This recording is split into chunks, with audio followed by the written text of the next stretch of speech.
Rikthehemi. Duke qenë se jemi dhe në prag të 8 marsit, ne jemi ndalur sot edhe tek kjo festë e cila ndahet, siç e thamë edhe më herët, në ditën e nënës e të gruas gjithashtu. Unë mendoj se janë të gjitha një kombinim shumë i mirë, se fundja fundit nëna grua është, mund të festohet lirisht edhe si ditë e nënës. Alda, marrëdhënia me nënën tënde, sa e njeh ti nënën tënde, me qenë se nisëm në këtë këndvështrim bisedën? Pata fatin e mirë që shikoj edhe një përmbledhje të librit. Fatmirësisht unë mamen e kam në jetë, shëndosh e mirë edhe është goxha aktive, s'është e re. Sa e njoh. Dua ndaloj tek ajo çfarë tha Aida pak më përpara, që prindit ne përgjithsisht nuk e pyesim. E kundërta ka ndodhur në familjen time. Me mamen dhe me babën ka pasur një raport, nuk do ta quaja si shoqe dhe si shok, se kur një nën me një vajzë ose me një djalë nuk është shoqja, por që ka një raport pak më liberal dhe më të hapur. Unë me mamen dhe me babën ka folur shumë çka, gjatë gjithë jetës time. Di që ka dashur gjithmonë të jetë pjesë e artit time më, edhe pse është në fushën e mjekësisë sot, për t'i bërë qefin apo t'i bërë të lotësuar dëshirën gjyshit. Aso kohë në art nuk shkohej se arti ishte shumë i turpshëm. Shumë vite përpara, do dilte nga jo rruga normale e vajzave të asaj kohë.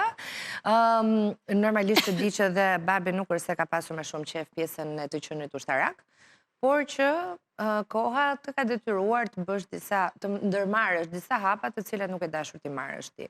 Kam pasur një raport të drejtën shumë të hapur me ta, dhe kjo më ka ndihmuar shumë.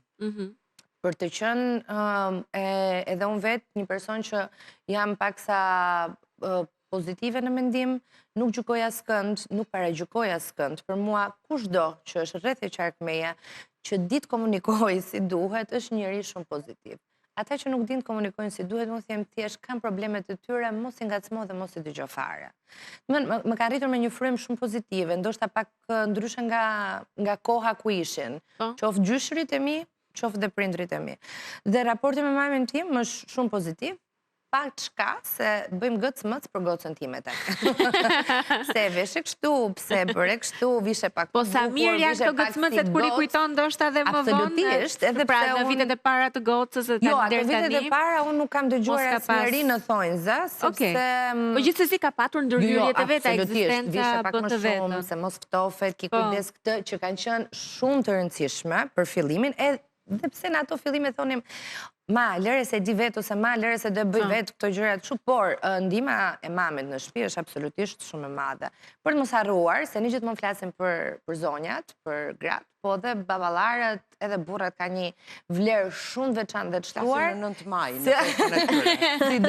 Sidomos kur respektojnë maman dhe sidomos kur kanë vajza në familje që din të japin shembullin më të mirë të mundshëm për të pasur një jetë shumë të mirë në të ardhmen. Kalojmë pak edhe tek aspekti i gruas në shoqërinë shqiptare. Unë të them të drejtën, gjithmonë 8 marsin kam parë si një protestë, si një revolt. Ke bërë diçka konkretisht, apo thjesht mënyra nuk i ke bërë një festë të madhe mes shoqesh që ndodh zakonisht? Ato se kanë festuar kurrë. Një festë të madhe mes shoqesh nuk e kam bërë asnjëherë, të betohem. As më vogël as tani, as besoj se do e bëj një herë festë. Marrvesh. 9 maj, siç e tha dhe zonja Teuta, është dita e nënave, kështu që festojmë atëherë kur është për të festuar. Unë 8 marsin e kam parë gjithmonë një ditë protesta. Qoftë kam marrë pjesë në për aktivitete apo proteste që kanë krijuar grupet e interesit social, sa i takon ditës së shënuar, qoftë këpucet e kuqe, qoftë janë shumë. Që bëhen për 8 marsin, aktivitetet të shumta që bëhen për 8 marsin. Gjithashtu në mënyrën time, atë ditë janë mesazhe të ndryshme që unë përcjell nëpërmjet rrjeteve të mia sociale apo dhe nëpërmjet shkrimeve që unë bëj. Cila është një nga gjërat që ti për shembull këtë vit mendon se duhet ta kesh fokus sa i përket 8 marsit? Unë kam menduar të bëj diçka paksa ndryshe. Me një grup të fëmijëve që janë shumë të vegjël, por që janë në fazat e para për të kuptuar se çfarë do të thotë protestosh për të drejtat e tua, jo dhe të vegjël fare, janë klasat e 4-ta, 5-ta kështu me radhë, në bashkëpunim me ish shkollën time, kem vendosur që të bëjmë një free talking për të treguar idet, për të treguar mendësitë tona, që më pas këto ide dhe mendësitë të kthehen në një projekt që financohet normalisht nga jashtë, për të treguar Nëpërmjet tyre, si e mendojnë ata që është e drejta e gruas, si e mendojnë ata që duhet trajtohet një grua dhe se si duhet sillet, dhe në këtë formë ti edukon. Dhe duke edukuar, ti ngre zërin, dhe duke ngritur zërin, ndryshohen gjërat. Absolutisht. Sepse të vetëm nuk e bëjmë dot. Jo, edukimi është vërtet hapi i parë. Edukimi është hapi i parë. Për cilja e mesazheve. Në këtë 8 mars, mendon se ka diçka që duhet të ndryshojë, të rregullohet sa i përket gruas shqiptare? Pra çfarë do të ishte një gjë që ti do ta theksoje? Do them vetëm 3 momente, si e festonim 8 marsin kur ishim në fëmijë, që edukatorja dhe pastaj mësuesja kujdestare na vendoste që të ndisnim një shami, ku shkruanim mami gëzuar 8 marsin. Dhe çonim lule në shtëpi dhe mblidhnim mimozat që ishin, nuk kanë qenë dyqanet e luleve kështu si sot, nuk konceptohej atëherë, shumë pak mund të blinin lule. Më vonë kaloj që në një dhuratë për mësuesen edhe për nënën, sepse koincidonin këto të dyja, pra gjithmonë 8 marsi thuaj që është festa e mamit, pavarësisht që parullat tona, që unë i kujtoj shumë mirë, kanë qenë gëzuar 8 marsin, festën e nënës, gruas dhe motrave tona. Ka qenë një parull shumë e madhe diku ke Pallati Kulturës, po. Pastaj u bë që 8 marsi të festohej me pushim kolektiv dhe dalje në turma të grave të veshura bukur dhe të dilnin të hanin, të mblidheshin, të kërcenin në një vend dhe ti je bërë pjesë këtyre festave. Patjetër se në atë kohë do bëheshe. Në atë kohë do bëheshe, ishte festa e ndërmarrjes. Unë shoh që sot lokalet janë super full. Do me thënë, të mbushura në çdo orë të ditës, në atë ditë, gjithë Shqipëria, sepse gratë shkojnë dhe festojnë. Çfarë do thoja unë? Të dashura gra, por dhe të dashur burra.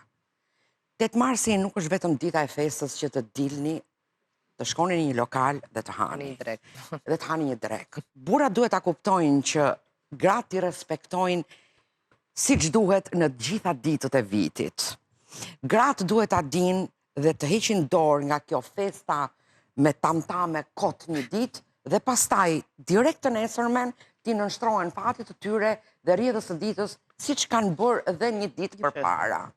Që kështu ato duhet të mendojnë që të bëjnë diçka që familja të kuptojë sa e rëndësishme është roli i tyre. Roli i tyre në unë më shumë bashkëpunoj me gra dhe në punën time, jam shumë e kënaqur sepse gruaja është shumë e zonja, edhe në punë dhe në shtëpi dhe të gjitha këto. Por do të doje të shihem më të forta akoma për patjetër. Dhe unë unë jap gjithmonë, domethënë fort, po. Jap gjithmonë forca atyre.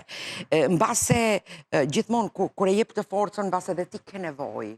E kupton se ti bën edhe pjesën tënde. E ke marrë mbrapsht nga gruaja këtë forcën që ke kërkuar për motivimin apo krahjen? Jo, unë nuk e bëj këtë gjë ke gruaja për ta marrë mbrapsht. Jo, them gjatë jetës. Grua që ka nevojë për të marrë forcë nuk ka për momentin fuqinë të ta rikthejë.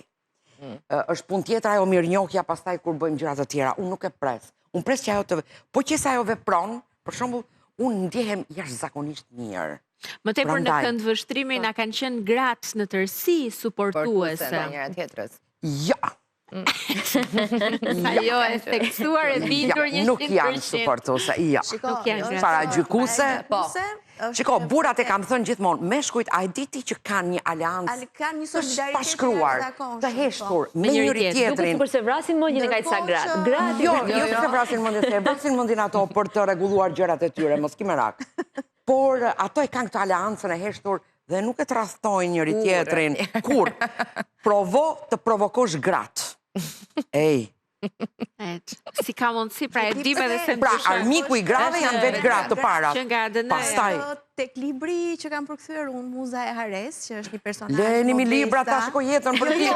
Është një personazh fantastik që është pikërisht ajo që the ti. Domethënë, armiku më i keq i grave është gruaja. Sepse e para punës ti çelsat e drejtuesve dhe kur vë gra drejtuese në politik apo në vende të tjera, duan të marrin rolin e burrave. Duan të marrin sjelljen e burrave, duan të marrin qasjen e burrave dhe të vazhdojnë atë dhunën që ju a kanë nxitur burrat. Pra, modeli i një gruaje drejtuese, udhëheqëse, është një burr. Pse?